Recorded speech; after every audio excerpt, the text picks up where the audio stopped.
Constructing your life is about much more than just building a bank account. Each week, join real estate entrepreneur and mindset coach Austin Linney as he interviews guests who are constructing their dream lives and impacting the world around them on a daily basis. If you're an entrepreneur or wanting to start a business, or you just want to hear motivating stories of how others have overcome the odds, you are in the right place. And now for your host, Austin Linney. Guys, welcome back to Construct Your Life. I have the honor of having Mr. Patrick in the house. How are you doing, sir? Doing wonderful. Great to be here with you. I was looking forward to this since the first time you and I met, and getting to see you on Clubhouse and getting a lot of great information every time you share.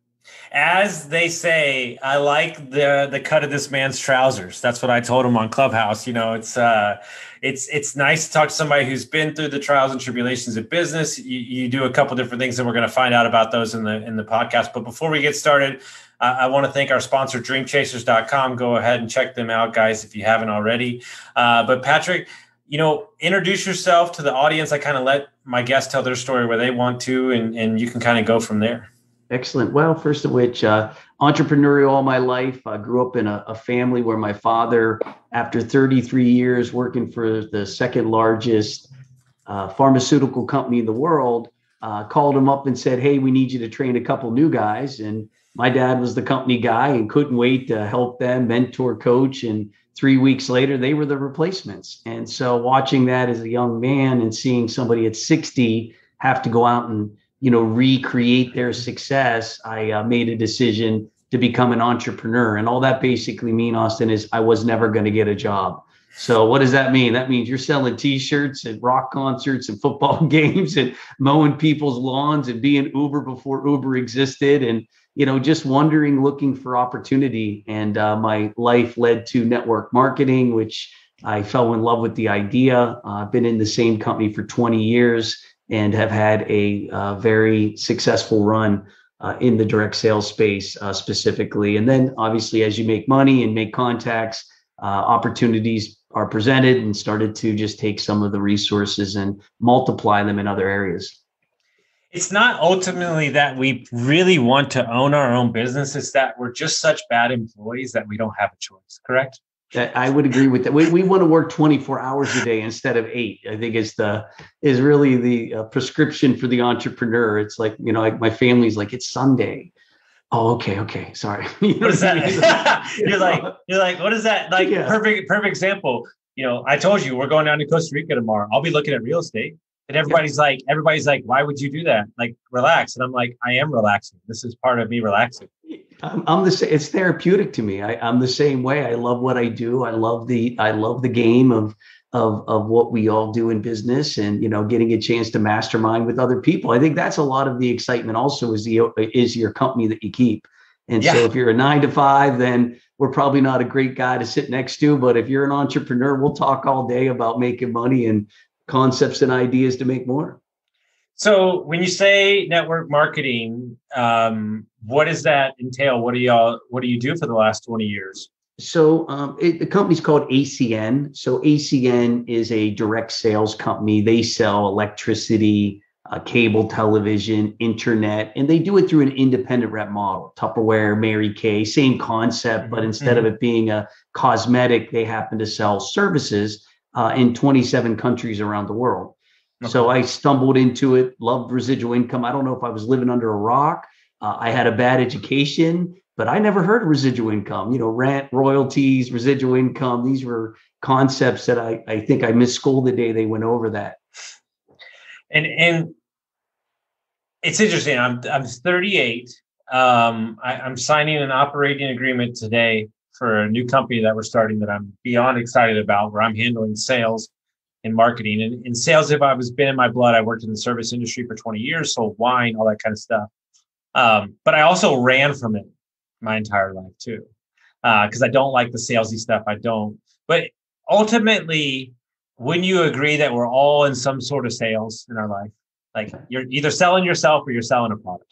Yeah, you're conveying belief. look, if you're a Christian, you're selling it. If you're a Muslim, you're selling it. You know what I mean? If you're a Texan, you're selling it. And I think as as a father, you're selling your kids. So I just think it's a transfer of belief. And so, you got to believe before you can transfer. And I think where people have had difficulty, if you will, in sales, in my experience, has been just didn't believe what they were doing. They weren't a raging fan about what they were doing. If you're a raging fan, it's easy to get people to buy because they're buying off your excitement and belief in your education. And over the years of being in the business that long and doing sales and I'm sure being around salesmen and all that stuff, what are the tips and tricks that you've learned for yourself, that you could add some value into the listeners, things that you've learned over the deal over your years to elevate, to take it to the next level? I start with tell me what you're reading. Look, I think the book of books personally is How to Win Friends and Influence People.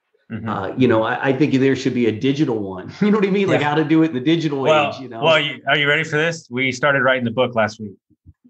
I love it. Look, it's all, we're all in the same paradigm. You know what I mean? It's just, it's just, Uber's time came. It was just who grabbed it, so, but it's a great book, Austin. I'll be your first customer because I really believe that needs to be addressed because, life has definitely changed in the last 12 months. And now it's how to do it in the digital space. But that book is classic. People don't care how much you know, do they know how much you care? And if you really study the most successful people in the world, they brought the most value to the world. So if you look at Steve Jobs and other individuals that, hey, you make billions of dollars, you've helped billions of people. I'm reading, the Sam Walton book. I mean, he brought discounts to rural America. I mean, he no matter how many people said, do not discount. He said, stay in my course. You will pay 30% less, and you don't need to live in Manhattan to pay 30% less. You can live in, bum nowhere USA with 10,000 people in your town, and you will pay the same price that the discounter's paying in the center of Chicago. So I heard the greatest story, and I don't remember what book it was, but I heard the greatest story about Sam Walton. Is he always had breakfast in a diner, right, with his customers and stuff. But true story, he created a cardboard cutout of his, avatar customer, and he called her Sally or whatever. And anytime anybody walked in to sell him something, he would say, "Would Sally buy it?" And they said, "Well, no, she wouldn't understand it." He goes, "Then I don't give a shit." Right. And so many times we want to elevate ourselves. So part of the book is meeting people where they are. Great point. Look, cater to the masses, dine with the classes. Walmart's exploding. Neiman Marcus went bankrupt. So to your point, it's got to be incredibly simple. The simpler you make it, my mentor said, if you make it simple, you get rich. If you do it for them, you get wealthy. So he's like, if you find a way to do it for them, you'll even make more money. But truly, if you're in sales or marketing or any of those type of spaces, you got to be a student of personal development. Like you got to be in a book, listening to a podcast like this, bettering yourself every single day because you are the one taking yourself to the marketplace. And the marketplace will determine what to pay you based on who you are as a person. It's interesting. I was on a podcast this morning of a guy, somebody I really respect, and he was asking me. He said, what do you tell your coaching clients to like? Because listen, as an entrepreneur and an investor in general, like I've got the podcast, we got a book, we have multiple companies, and there's the to-do list never goes away. But what I've transitioned to in the last 6 months that's changed my life is an importance list, but also keep it as simple and frictionless as possible. Like the marketing shit and all that stuff is very important when you've identified the actual customer that you're serving, not beforehand. And you don't need the bells and whistles, but you need to go out and let the sales or the force of the business create the scale, not the other way around. Great insight. And look, I think a lot of people make that mistake, and you being a coach know better than most of just dialing it in for people. I love the fact that that's what you do because, everybody has blind spots. Everybody has they're in their business instead of looking at their business. And so it takes the unemotional person to come in, because sometimes we're just in love with what we do so much that we see, we don't see the flaws, we don't see the problems, we don't see the issues. It's a Mormon story I heard where a guy went to ask a man for his daughter. And the guy said, okay, well, how many cows are you giving me? And he said, I'm going to give you 50 cows. And nobody had ever paid 50 cows for a woman before. Well, the woman wasn't very good looking, but because he paid 50 cows for the woman became beautiful because the value of the man putting on this woman. And so, I love hey, you know what I mean? What you see and what really is sometimes not always the same. But, if you have somebody coming in and sort of giving you some insights that you might not have is always a welcomed opportunity. The last 60 days, I've been studying like behavioral investing and like money and the psychology of it. So there's an amazing book called The Psychology of Money that Morgan Housel just released. That's freaking amazing. And there's another one called Behavioral Investing. And he said something that really highlights, and I'd be curious to hear your thoughts on this, because I think in their 20s, there's a lot of ego involved in business. And what I realized is I was, in my 20s especially, I was very innate to get the credit. Like I wanted the credit. It was my thing. And he said in the book, he said, when you realize you're not fucking special, like you're not special. I read another book called Build to Sell, game changer book. And he said that you need to be special and make the product or the service you're selling the special thing. That way you've removed yourself from it and you can sell it. It actually has value. But your need to be involved and get the credit is what's holding you back from getting you where you need to go. It's so funny you're saying. So my mentor told me early on, a couple of things. One, ego is edging God out. You know what I mean? Look, I always tell somebody, you'll be very impressed when you meet him because he's got an impressive ego. And people don't know how to take that. They don't know if that's a compliment or a dig. So I'm always like, yeah, you're going to really enjoy meeting him because he's got a very impressive ego. But my mentor said, hey, who's the most important person in McDonald's franchise? I said, the customer. He goes, no, the manager. Why? Because the manager is there. He sets it up. He opens the door. He gets the people there. He goes, who's the least important person in the franchise? I don't know. The janitor. He goes, the owner. Now, who makes all the money? The owner. Why? Because he found important people. So go find yourself some important people, make them important, and you go and become unimportant. And unimportant people. And more importantly, unimportant, they're not asking things out of you so you can go sit on a beach or a catamaran somewhere in the Mediterranean. You're unimportant. They don't need me. Who am I? I'm going to mess things up. I don't even want to come in.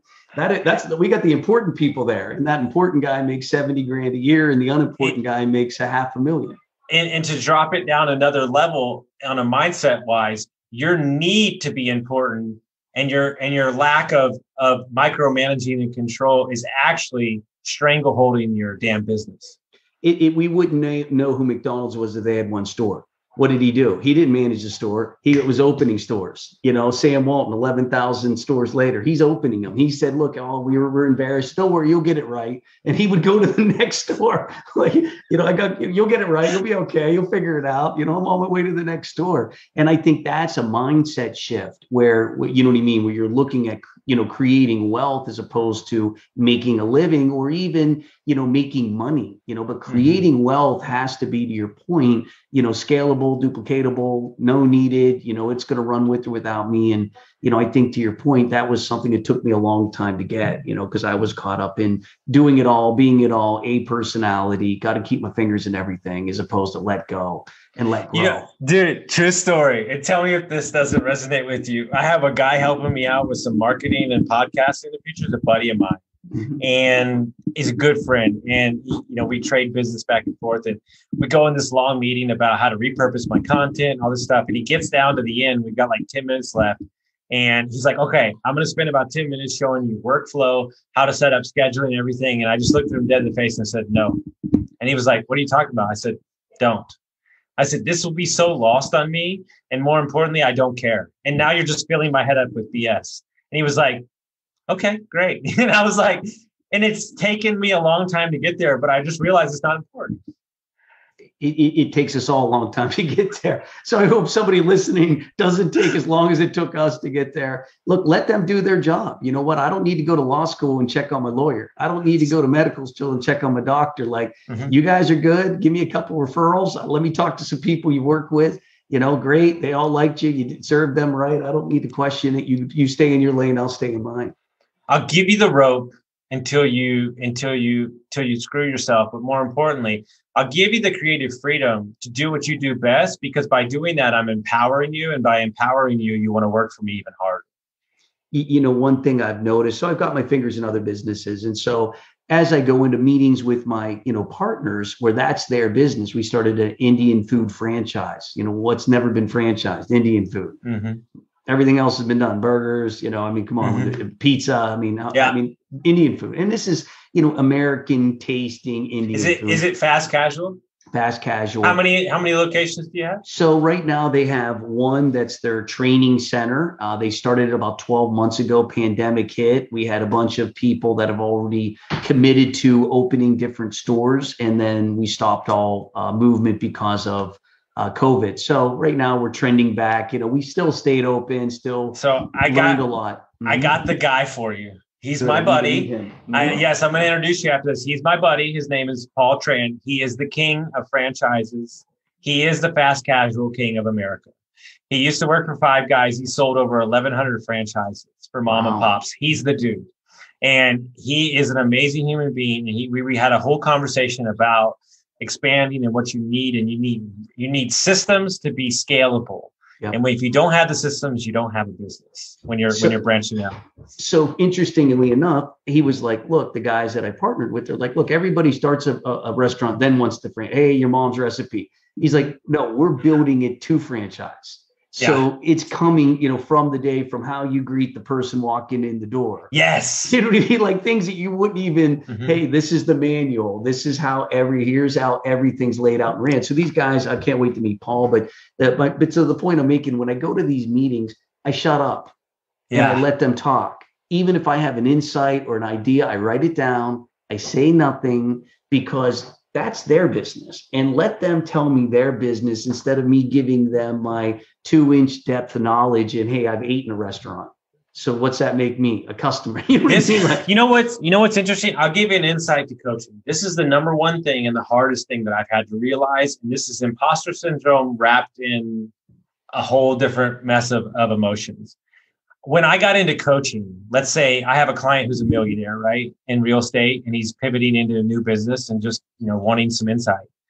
There's such a imposter syndrome. Like, I haven't done that. I haven't been there. Like, holy shit, how am I going to teach him how to do this? And then I realized from talking to enough great coaches that I'm not here to tell you how to run your business. I'm here to clear off, as we call it, the windshield of BS. Like, right. Are you BSing yourself? And when I realized that I don't have to live in their business and tell them how to do their business better but supporting them and being a third eye, it really took a lot of the stress off of what I do for a living. And it made me realize that I could be an asset. Yeah. What a great insight. And to your point, coaches that I deal with, same thing. They don't know my business, but that's not their business to know my business. They're, to your point, their business is to point out my blind spots and ask other questions of things that I'm not asking myself, and other insights that I need to have, and magical moments that they're passing me by because nobody pointed out, hey, that's a magical moment. You know what I mean? I do. What are you doing? Like, write that shit down. Like, take a picture. Like, be conscious of that. Like, oh, wow, I never thought I must have had a lot of magical moments that I was too busy doing what I'm doing, grinding through what I do, as opposed to just taking a minute and being like, hey, we should take a photo because this is something we'll look back on in 10 years and go, do you remember? As you're making, and I think a lot of people are in this spot, as you're making money in business and your career, we just who we are, type A's get attracted to, putting their money to work and other investments and stuff. And a lot of people do real estate. A lot of people do a bunch of different things. I'm curious kind of that path for you, where it started, and just anything you've learned from kind of what businesses you've been involved in. So, I'll tell you what I did. And again, doesn't make it right or wrong. I just tell you my story. I had my blinders on and I made a bunch of money in what I do.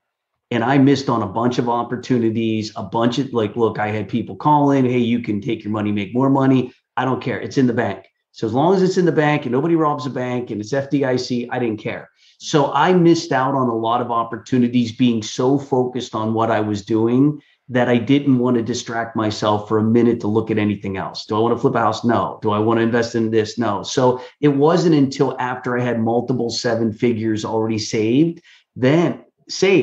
in a bank account, not in the stock market. Yeah. I had the fucking bank calling me going, dude, what are you doing? Like, who keeps in their checkbook what you got? You know what I mean? I was like, I don't care. Is it still there? I'm like, I'm not interested in that. I'm focused on. And then as I got to a point where my comfort level in what I was doing was there, and that took a decade and a half. Then I came up for air. Then I started looking around, and then I found, okay, I've done so well in the people business that I know how to find great people that are great at what they do, and then bring them what is a very difficult thing to get, which is money. So I have the money. That's the part that go try to get a loan from the bank. You know who gets loans from the bank? People don't need money. You know who doesn't get a loan from the bank? Everybody that needs money. So, the point that I'm making, then it was like, okay, let me get into an electric car business. Let me get into an Indian franchise. Let me go invest in real estate with some you know what I mean? But I didn't do that until I had packed the bank, and I packed the bank doing one thing that I knew how to do till I went from good to great. So this, I'm on both sides of the fence with this argument. It doesn't make it right. Like I said. No. I know, but hear me out though. One of the things I really harp on is that everybody's quick to move on to the next thing or invest in the shiny object before they've maximized out where they are. Like, you as an agent are so quick to stop being a real estate agent because you want to be an investor that you haven't even made the most amount of money you could make as an agent if you went all in. Then you would invest. Like, this is why I love your story. And it doesn't matter that you put your blinders on. You invested in these businesses from a place of strength, not a place of it needing to be a home run. And that's a big difference. Big time. And it also gives me the luxury of letting it germinate and grow, where I'm not, hey, look, COVID came, we didn't make any money. We got a burn rate of $5,000 a month. Who cares? You know what I mean? Like, that's fine. We'll just, if we're still here when everybody else quits, we're going to be Forrest Gump in the shrimp business. And everybody else's boats went under, and now we're in the restaurant space, and everybody else is either out of business, licking their wounds, or trying to figure out how to dig out of a hole. Yeah, that's a great point, because ultimately, half of business is staying on to survive. Like, did you take the body blows and are you still here? And something I've been, I formulate kind of my rants in my head that I do on Fridays, and something is too many people are investing in businesses or assets hoping that it's their lottery ticket. Yeah. Instead of understanding that, is this a good business idea? If something were to go south and I see it out 5 years from now, too many people are after the quick buck, and you're getting caught. And when you get caught, it's going to take you a couple of years to recover. Big time. Look, I agree. And hey, look, what's the last thing to show up in business? Money. The problems, the disappointment, it's going to go like when people want to build a house. Well, okay, we'll put an extra $50,000 on that. Well, no, they said in the contract that you didn't factor in the toilets. What do you mean? It's probably not in the plan. Wait till all the window shades. Oh, you didn't even think about that. Oh, heck, there's, so. But to your point, I like what you said, because I went all in on one thing, became the greatest that I could, missed out on maybe opportunities because I was so singularly focused until I mastered it and it becomes unconsciously competent, where I could do it and do something else and learn another skill set, but unconsciously still do my day-to-day business. Yeah, that's an amazing point. I didn't even think about that, because any bandwidth that you're pulling away from said thing is ultimately going to make you weaker in that area. So if you're operating from a place of strength, that's why I tell everybody, my question to you is what is your need? What is your need? These businesses that I'm starting, we're not expecting to take a salary or any money for a year minimum. And so it's okay, great. Well, that's not the goal. The goal is to build a business up where we can get running by itself or sell later on. And so that's a different mindset walking in when the owners know that we don't need it to survive. And then I look back at the business I started 2 years ago that did fail. Like I was hanging on to it, like every deal with, the death grip, Yep. It's a different energy. And you're going in, look, scared money, you know what I mean? Doubt, fear, all those factors. When you're in, how do you win at a casino? Use their money.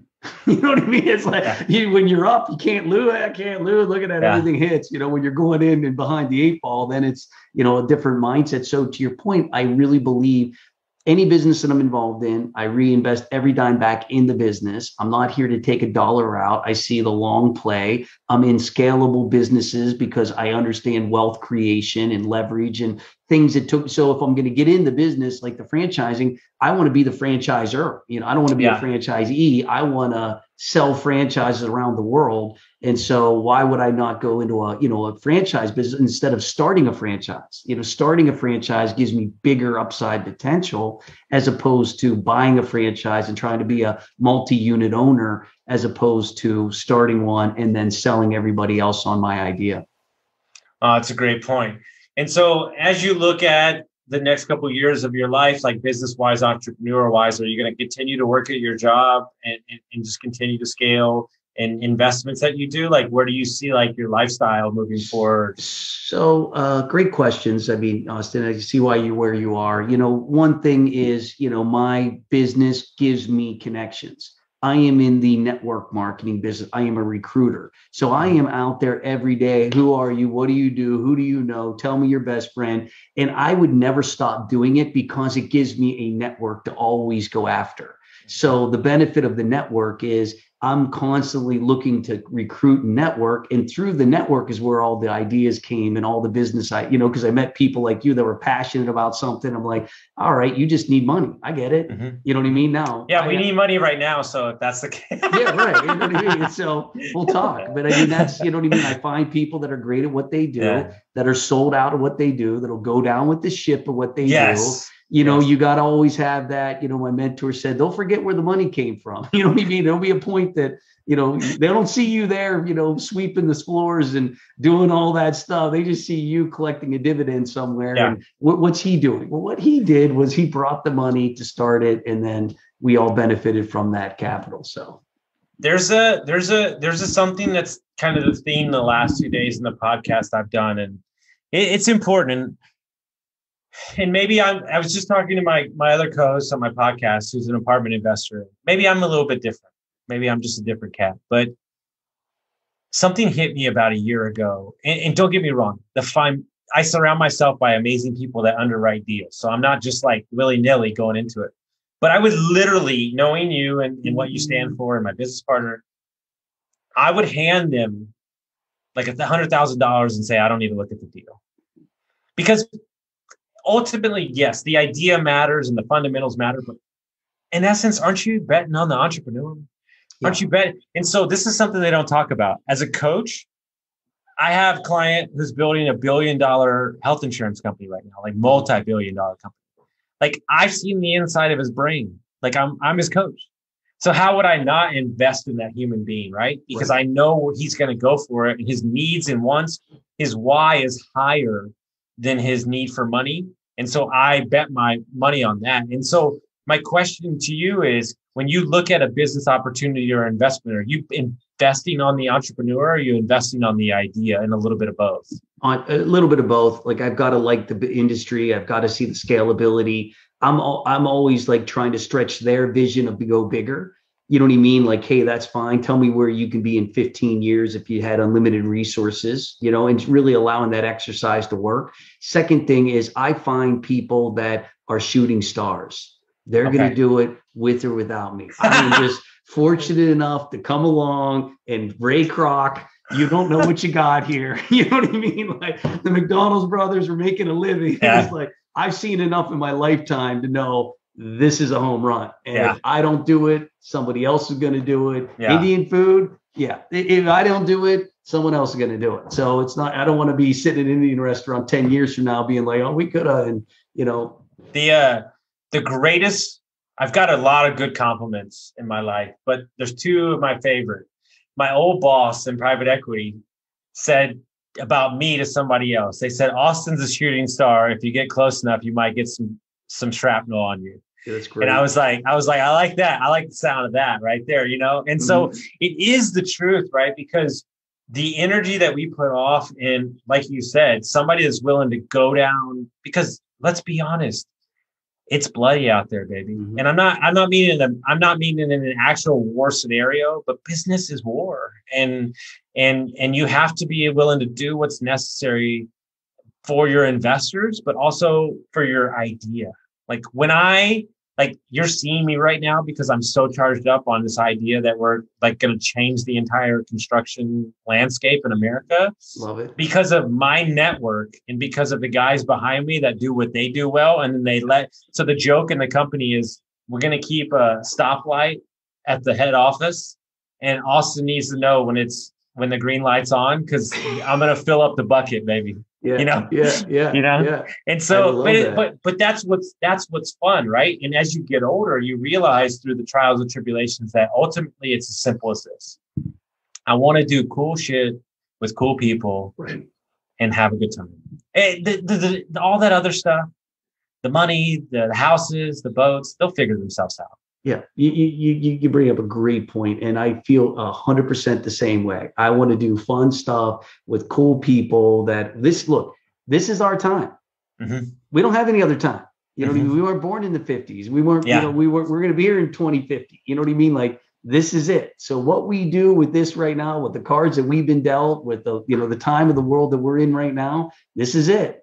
And, what I find is, to your point, you get so good with people, you really have that discernment. Like, I know when people are like, look, you're looking at the money's the last thing to come. If you're willing to sleep in your car, if you're willing to shower at the gym, if you're willing to tell your family, I'll see you in 5 years, and no different if you were an NBA, NFL, if you're a SEAL, like, I love when these people, I don't want to move. If you were an NFL player, guess what? You would be moving. I like Baltimore. Well, guess what? They traded you to Dallas. So goodbye. You know what I mean? You're not, well, my friends live here. Who cares? You know what I mean? You have a higher purpose than all those other things have zero relevance in those decisions. My philosophy is have plane will travel. Absolutely. 100%. You know what I mean? And I'm on my way. Yeah, because ultimately, one of the greatest stories I ever heard was the guy that owns Paul Mitchell and Patron. He's one of the only people that owns $2 billion companies. Yeah. He doesn't own a cell phone and he doesn't have an email. And so in 38 years, he's had 4 people leave the company. That's it. And he does every meeting in person because he wants to sit down. He wants to have these real conversations with people. And sometimes we forget that as entrepreneurs or CEOs or landlords or Airbnb managers or all these things, there's a human on the other end of that line. Yeah.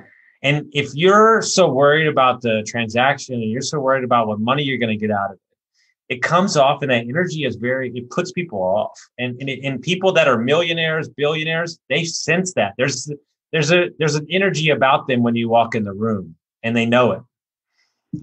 You bring up a great point. Look, everybody I've met who's massively successful is a great human being. Period. Yeah. Now, inherited money is a different story. You know what I mean? Like, I feel bad for those people. You know what I mean? I think sometimes, the fight of the, to get there is taken away. And look, it's sort of like being in America. You're the spoiled, fat, rich kid in the world. You don't even know it. You know what I mean? When you go, it's tough here, tough. You don't even know what tough is. You're on your way to Costa Rica. Like, please, you see him drinking out of a bag and a straw. That's actually like, my mom gave me a Ziploc bag full of Coke and a straw in it with a rubber band around it. Yeah, that's how you drink in those cities or those countries. So the point that I'm making is, I find that 2 things. One is you have to build a team, and everything is going to be done by the way you make people feel. And if you do not make them feel a certain way, they're not going to go out of their way to kill themselves to help. And if you look at the great leaders, Napoleon, although I don't agree with his philosophy, he knew everybody's name. And his men Yeah. would run in front of him in battle because he was the first one out in front. The generals would say, "Oh, my Lord, Napoleon's in front. We can't let him die." So the generals would run. And then the lieutenants would see the generals say, "We can't let my general die." And the soldiers said, "I can't let my lieutenant die." And so they would all run out in front because he led the way and he would know them all by name. And that was, one of his qualities. He could walk up and down the ranks and call people by name. That's so great. So if people want to find out more about you or to follow your journey, I don't know how active you are. If you're TikToking or no, I'm just kidding. But I haven't TikToked yet. I got my nanny's a TikToker though. I got my TikTok nanny. Yeah, she's serious, man. I'll tell you. I film my nanny TikToking. I'm like, this is dedication. This is what dedication looks like. Oh, I love it. I love it. Mm-hmm. How would they find out about you, brother? Patrick Maser, patrickmaser.com. My last name is Maser, Maser. I'm on every channel out there except TikTok. I love it. Guys, if you like this episode, make sure you send it out to your friends and we'll see you next time.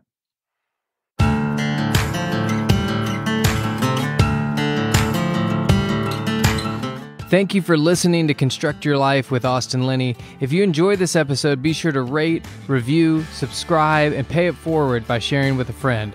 Most importantly, take this opportunity to start constructing your life by taking immediate action on what you learned. For show notes, resources, and more information on one-on-one coaching with Austin, visit constructyourlifepodcast.com.